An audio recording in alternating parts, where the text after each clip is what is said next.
Tonight, an emotional farewell. Hundreds gather to mourn those murdered in one of the deadliest attacks in Ottawa history.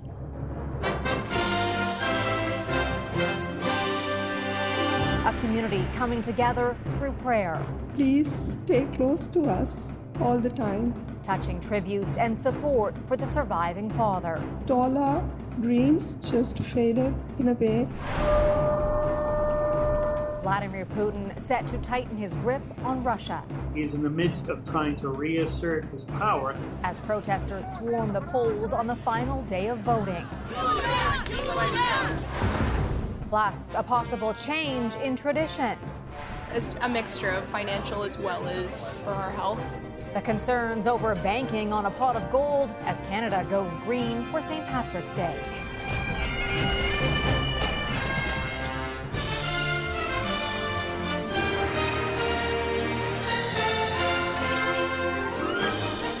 CTV National News with Heather Butts. Good evening. Tearful prayers and calls for solidarity and compassion were offered today at the funeral for members of a Sri Lankan family killed in one of the worst mass murders in Ottawa's history. Mourners gathered to honor the 2 adults and 4 young children who were murdered inside a Barhaven home earlier this month. CTV's Jeremy Sharon on the multi-faith service and support for a grieving father.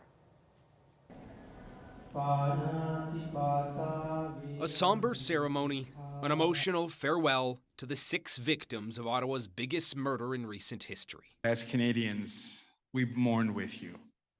We're standing in solidarity with you today.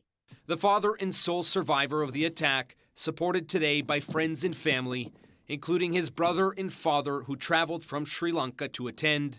This statement shared on his behalf. This tragedy has shaken my family deeply. I'm devastated and torn by the loss of my beloved wife Darshini and my beautiful angels Inuka, Renaya, Ashwini, and Kelly, and my dear friend Gamini. Caskets held the bodies of his wife and 4 children, 2 of which 7-year-old Inuka and 4-year-old Ashwini were in school. We will certainly miss their kindness and miss them and their family greeting us with their smiles each day. The 6th victim, family friend Gamini Amarakun, leaves behind 2 daughters and a wife who couldn't be there in person, but shared this message. You were just an amazing dad, and I want you to know that we all loved you a lot. You went there hoping to give a good future to our kids, but all our dreams just faded in a way that we never thought of. A community in mourning today, struck by a tragedy that has shaken the city. This is one step in the journey, obviously, and it's an important step, but I know that it's going to continue to be a very difficult time for the 2 families. A final goodbye that for many is hard to fathom.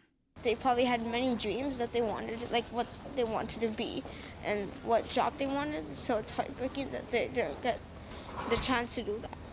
While the focus today was solely on the victims, the 19-year-old suspect who was living in the family's home has been charged with 6 counts of first-degree murder and 1 count of attempted murder and is back in court later this month. Heather? Jeremy, thank you. Mourning the loss of his own father, Mark Mulroney reflected on the personal legacy of Canada's 18th Prime Minister, Brian Mulroney, who passed away last month at the age of 84. The outpouring of support has just been unbelievable, and to the thousands of Canadians who have reached out, who have taken a moment to write, even people from outside of the country. It's been truly one of the most beautiful things we've seen, and we thank everybody profusely. The flags being at half-mast is probably the thing that sticks out the most to our family, and it's unbelievable that that those flags are the way they are for my dad and for his hard-fought legacy. Canada will honor the former Prime Minister this week. Mulroney will lie in state in Ottawa and lie in repose in Montreal prior to the state funeral on Saturday. Russian President Vladimir Putin's nearly quarter-century grip on power appears locked in for another 6 years. Early results from the country's 3-day presidential election paint a picture of a record landslide victory, and that one that experts say is hardly a surprise. CTV's Tony Grace on a final day of voting that drew protests in Canada and around the world. From this march in the streets of Paris to long lines outside Russian embassies in London and Rome, protests over Vladimir Putin's lock on power. Not all the Russians are for Putin. There are some who are against, and we are here to vote against Putin too. On the final day of voting, coordinated noon-hour lineups called for by one of Putin's top critics, opposition leader Alexei Navalny, who died in an Arctic prison last month. Today, Navalny's widow, Yulia, welcomed at this line in Berlin. In a vote where Putin had virtually no competition, early results from Russia's Central Election Commission pointed to a landslide victory and a term that could see him become the longest-serving leader in 200 years. В этой связи я хочу прежде всего I want to thank the citizens of Russia, Putin said late tonight. We are all one team. The source of authority in the nation is the Russian people.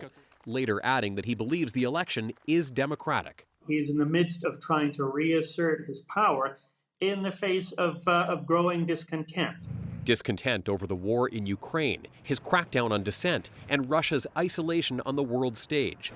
Inside Russia, quieter signs of that defiance, lines that suddenly grew at noon, leaving lingering questions about how well received Putin actually is. Putin is less popular than he was a few years ago because of the war in Ukraine.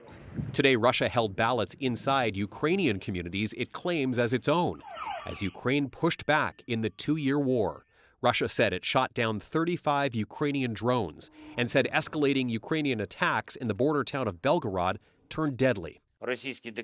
This Russian dictator is simulating another election, said Ukraine's president, saying the world understands Putin is addicted to power and wanting to rule forever. In Canada, an attempt to understand how Russians truly feel. This is extremely important. This year, no observers were allowed on the polling stations abroad. The Russian-Canadian Democratic Alliance holding its own exit poll outside the embassy in Ottawa. This is the only opportunity to have some kind of information about what is really happening. And in some of the lines today, signs of Putin's support. Perché è lui, è Putin. Thanks to Putin, Russia has become strong and united, said this woman in Italy. Results from those exit polls at the embassy in Ottawa and at the consulates in Montreal and Toronto are being tabulated late tonight in an effort to get a clear picture of the Russian voice in this country. Heather. All right, Tony, thank you. Israeli Prime Minister Benjamin Netanyahu is slamming U.S. Senate Majority Leader Chuck Schumer's call for a new election in that country, saying it's totally inappropriate. That's something that the Israeli public does on its own, and we're not a banana republic. Netanyahu also reiterated that Israel will move forward with a military incursion into Rafah despite international pressure. The Jordanian military conducted 6 airdrops carrying food into Gaza as truce talks reportedly resumed in Qatar. In Haiti, looting is on the rise as another wave of gang violence plunges the country deeper into crisis. The situation is not really calm in Port-au-Prince because, like I said before, there was many attacks from the gang. Several government and aid agencies, including UNICEF and Guatemala's consulate, say they're among the victims with their facilities and supplies raided. A former RCMP officer accused of being a secret Chinese agent is speaking out for the first time since his arrest in an exclusive interview with CTV National News. Bill Miker, who once worked undercover to infiltrate drug cartels and terrorist groups, is now charged with foreign interference. It's alleged he was helping the Chinese government to intimidate a Vancouver man. But Miker says he has not betrayed his country. I'm a patriot, not a traitor. And I challenge almost anybody who'd be watching this to put themselves at the kind of risks I've put for my country and for our allies. And again, talk is cheap, but you know, I've got the scars and the injuries and the trust of some very good people. For more on this exclusive interview, you can read the full report by correspondent Judy Trin online at ctvnews.ca and watch the full story tomorrow night on CTV National News. Frightening scenes involving an alleged drunk driver in London, Ontario, left behind a trail of destruction. This truck is through my house. Heard a huge bang, thought it was thunder, and well, we came outside and 3 men in a truck went flying over there all the way, smashed into that car and smashed that parked truck right into the house. Neighbors say they heard the Chevy Silverado pickup truck going at a high rate of speed before launching the curb and onto the sidewalk. Crossed here, hit the railing off that, took the front off the side of this house, straight through and smashed into the neighbor's vehicle and put it through the wall. Upon arrival, it was determined that one vehicle had struck 2 other ones, pushing one of those vehicles into the house behind me, causing extensive damage.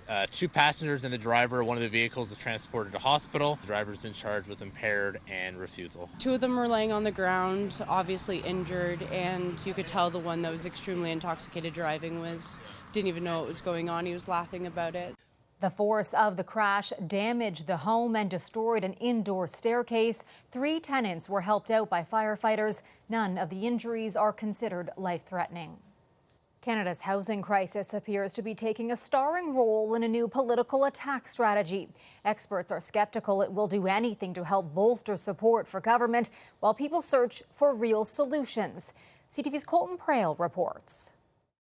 Pierre Poilievre pretends to care about helping you find a home. A trio of Liberal ministers releasing social media videos this weekend, all taking aim at Conservative leader Pierre Poilievre. Heavy industry has an exemption from the carbon tax. Dwindling in the polls, Trudeau's team is on the attack, targeting Poilievre's stances on housing and the carbon tax. Experts are skeptical the attacks will do much to change voters' perceptions. Ultimately, if they were on the ball, they would have released these kinds of videos the minute he was elected. That's exactly what the Conservatives did. This is not normal for Canada. The Liberal jabs come 3 months after Poilievre released his own viral housing video.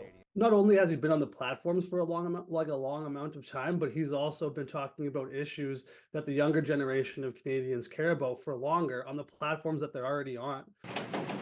While housing is one of the key issues facing government, there are some signs of improvement.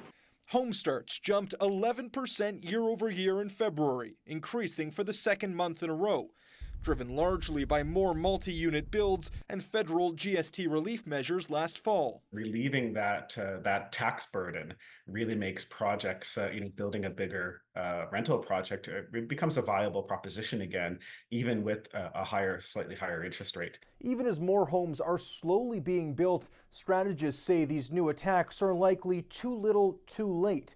But that won't stop more parties from producing videos like these, hoping to better get their message directly in front of voters. Heather. CTV's Colton Prale in Ottawa. Thank you.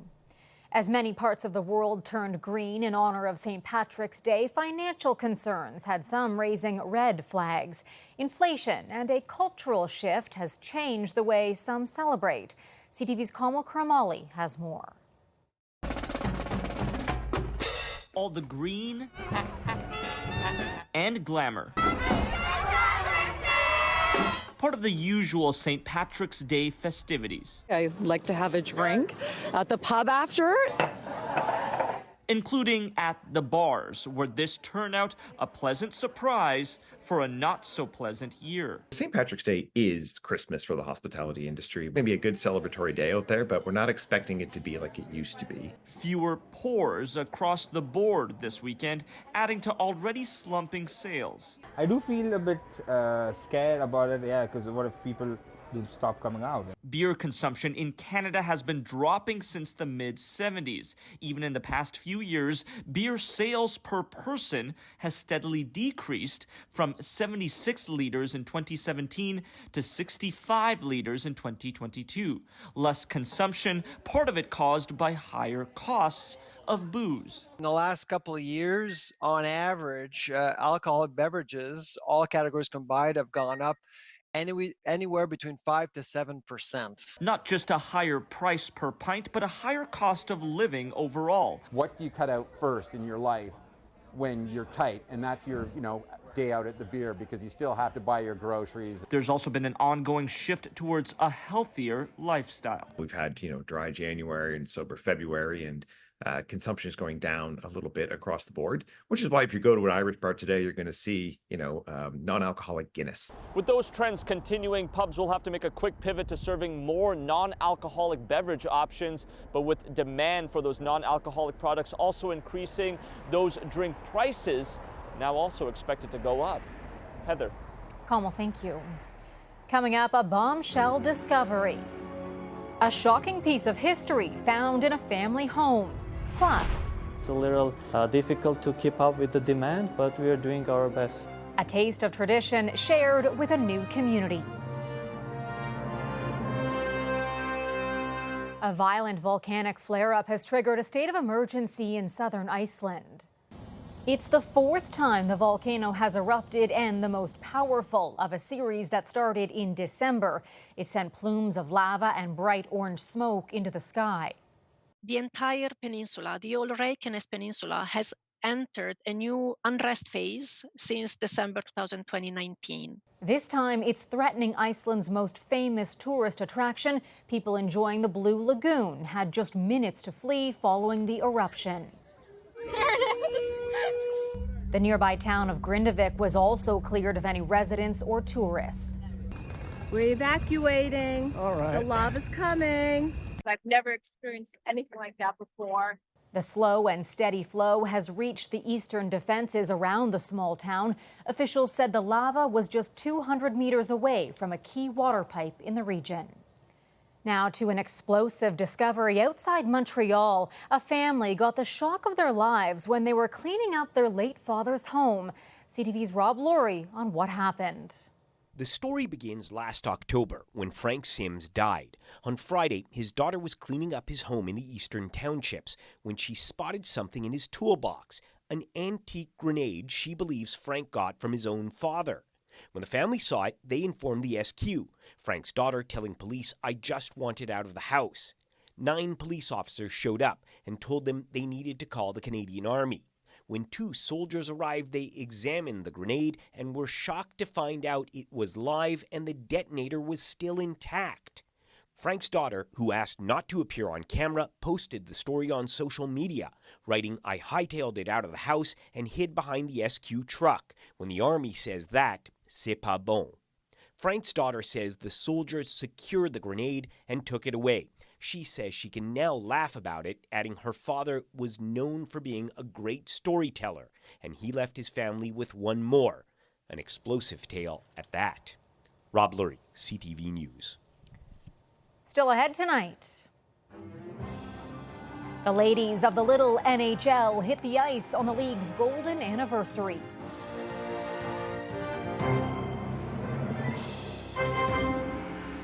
A huge hockey tournament north of Toronto is celebrating 50 years this week, with thousands taking to the ice in the Little Native Hockey League, known as the Little NHL. For tonight's Indigenous Circle, here's CTV's Donna Sound on the celebration of sport and culture. These ladies are lacing up to play a championship game in the Little NHL, or Native Hockey League, in what is known as a March break tradition. Goalie Danielle Riley has been playing at Little NHL since she was 9. When you're out on the ice, it's one big adrenaline rush. This year, 4,000 players and their families convoy to the Little NHL to celebrate its 50th year. No one thought it would go this long. Little NHL President Chico Ralph saw the need for females to have their own division because the girls used to play with the boys. Playing with the boys better prepared them for the girls' league. You have to think on your feet like very fast. So that has helped me with my game as well, so that I could be fast on my feet for the girls' league. 38 female teams have been added to the tournament this year. That's about 600 of them. It's so amazing to me to see that many girls right from the divisions of novice to midget. It's the biggest First Nations hockey tournament in Ontario, and some say Canada. Let's go, Campbell! This 13-year-old talks about the true meaning of Little NHL. It's really fun, and just the group of girls is amazing. It's like a big family. This is a tournament of generations, building kids' confidence and strength, with many of these ladies wanting to make it to the professional Women's Hockey League. The golden anniversary of Little NHL started as a way for First Nations people to play Canada's game free from racism and discrimination. Donna Sound, CTV News, Markham, Ontario. And the team from Atikomaksing won the tournament. After the break, a sprinkle of success, building a baking empire on Canada's East Coast.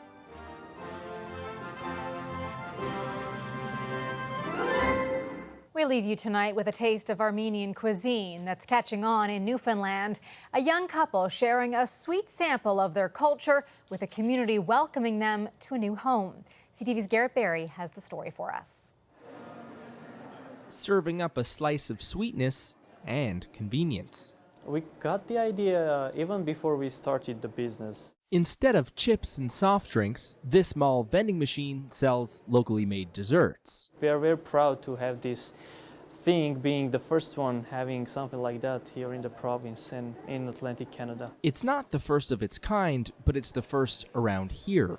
A tasty hit selling out almost as fast as the owners can fill it. It's a little difficult to keep up with the demand, but we are doing our best. Between their original store, a brand new second location, and a third cake vending machine, the couple behind Cakey Hand has a lot on their plate. Well, the sleepless nights, a lot of work. We had a lot of work always to do. This local business went from weekend passion to farmers market hit, and now 2 brick-and-mortar stores. But having a store is a different story because now it's up to you to bring your own customers.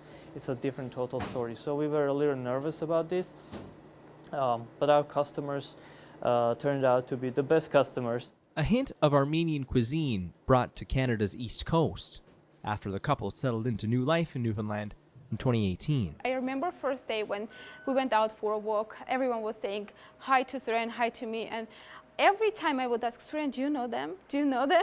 They decided they'd try their hand at recreating some old favorites. All this time we were trying to find cakes that we were used to eat back in Armenia. But either cakes here were either too sweet or the texture wasn't what we were used to. The couple's next step, baking classes. So the rest of us may be able to make these treats at home. Garrett Berry, CTV News, St. John's. Looks delicious. That's our show for this Sunday evening. I'm Heather Butts. For all of us at CTV National News, thank you for watching. Sandy and Omar will be here tomorrow. Good night.